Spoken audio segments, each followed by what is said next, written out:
এটা না ওর লুকিয়ে লুকিয়ে লঙ্কা গুঁড়ো দিচ্ছে, তাড়াতাড়ি এতটা দিস না, অলরেডি তুই দুবার দিয়ে দিয়েছিস, আর একটু কম দে। আর একটু ঝাল না হলে ভালো লাগবে না। পরে যদি ওরা ভিডিও দেখতে পারে যে আমরা লুকিয়ে লুকিয়ে আরো লঙ্কা গুঁড়ো অ্যাড করছি।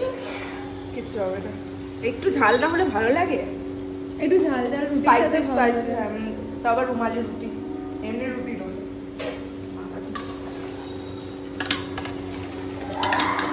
ভালো লাগতো স্মেলটাও বেরিয়েছে।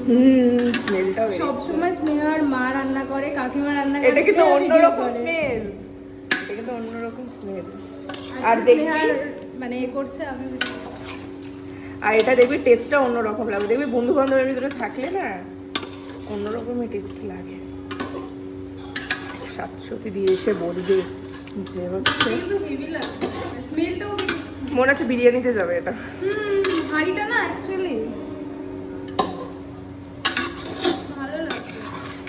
মানে ভাবছি দর্শকরা যদি স্মেলটা পেতো তাহলে কি না ভালো হতো। আর দর্শকরা যখন খেত তখন ভালোই বলতো। দর্শকদের কি তুই খাওয়াতে চাস? হ্যাঁ খাওয়াতে চাই। আমিও কিন্তু তোর দর্শকে ছিলাম একটা সময়।